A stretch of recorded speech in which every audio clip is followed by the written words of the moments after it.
Assalamualaikum warahmatullahi wabarakatuh. Siswa-siswi SD Islam Al-Syukro Universal, pada pembahasan di pertemuan ini kita akan membahas materi bab ke-14, yaitu kisah keteladanan Kahfi. Untuk lebih jelasnya, mari kita ikuti terus video ini.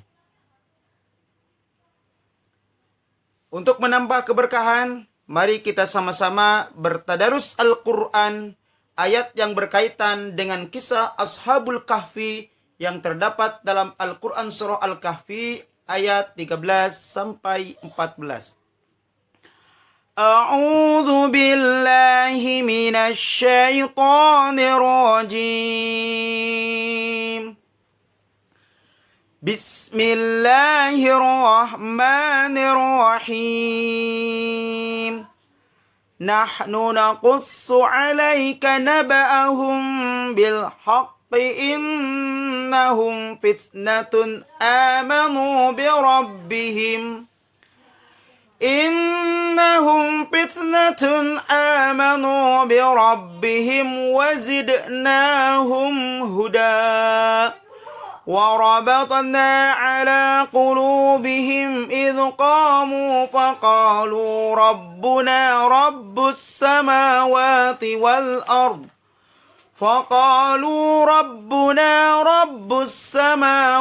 والأرض لن ندعو من دونه إلها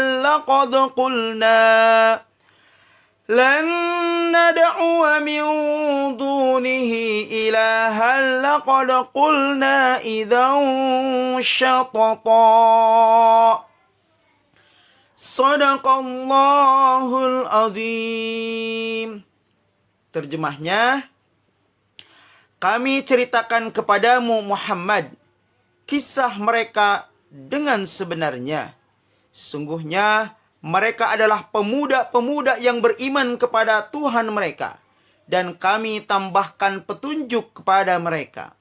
Dan kami teguhkan hati mereka ketika mereka berdiri, bangun, dan menghadap Raja Dikyanus yang zalim dan sombong. Lalu mereka berkata, Tuhan kami adalah Tuhan langit dan bumi. Kami tidak menyeru Tuhan selain Dia. Sungguh, kalau kami berbuat demikian, tentu kami telah mengucapkan perkataan yang sangat jauh dari kebenaran. Al-Quran Surah Al-Kahfi ayat 13 sampai 14. Pengertian Ashabul Kahfi. Ashab artinya pemilik, sedangkan Kahfi artinya goa. Jadi, Ashabul Kahfi artinya pemilik gua. Adapun yang dimaksud dengan Ashabul Kahfi dalam kisah ini adalah kisah 7 pemuda yang memiliki keimanan yang kuat dan berusaha mempertahankan keimanan serta melarikan dan menyelamatkan diri dari kekejaman Raja Dikyanus yang akhirnya tertidur lelap di dalam goa selama 309 tahun. 7 pemuda tersebut menurut sebagian pendapat nama-namanya adalah Maksalmena, Martinus, Kastunus, Bairunus, Danimus, Yatbunus, dan Tamblika, serta seekor anjing yang bernama Kitmir. Keteguhan iman Ashabul Kahfi.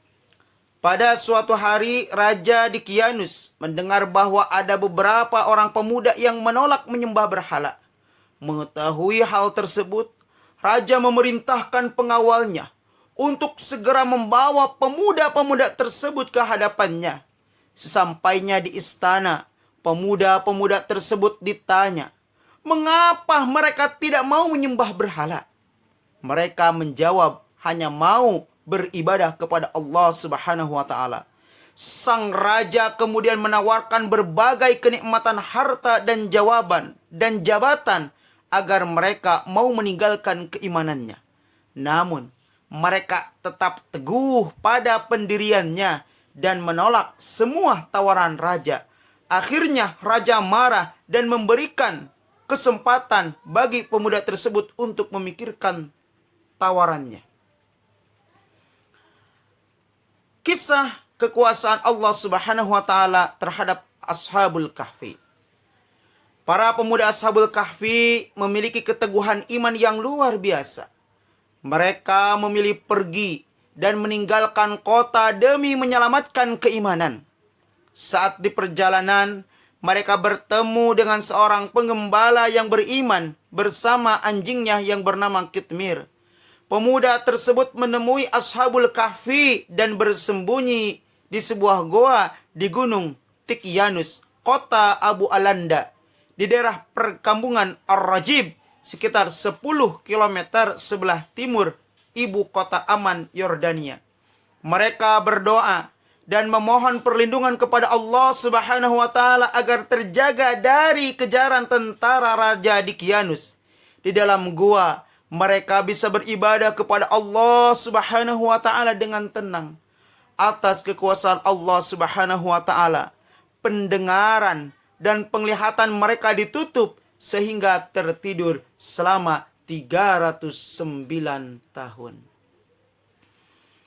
Siswa-siswi sekalian, kisah Ashabul Kahfi diabadikan oleh Allah di dalam Al-Quran.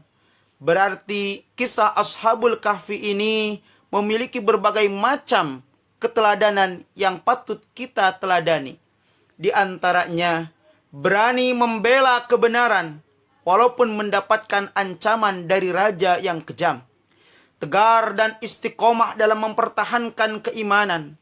Lebih memilih lari dan menyelamatkan diri di dalam goa daripada hidup di istana namun menyembah berhala. Lebih memilih menjaga keimanan daripada mengikuti perintah raja untuk menyembah berhala walaupun nyawa sebagai taruhannya. Kisah Ashabul Kahfi menjadi bukti kekuasaan Allah Subhanahu wa taala yang menidurkan hamba-hambanya selama 309 tahun. Demikianlah kisah singkat Ashabul Kahfi. Mudah-mudahan kita bisa mengambil pelajaran dan keteladanan dari kisah Ashabul Kahfi ini. Terima kasih, tetap semangat belajar, semoga sukses, amin ya Allah ya Rabbal Alamin. Kita akhiri pertemuan ini dengan mengucapkan hamdalah bersama-sama. Alhamdulillahi Rabbil Alamin. Akhirul kalam, wassalamualaikum warahmatullahi wabarakatuh.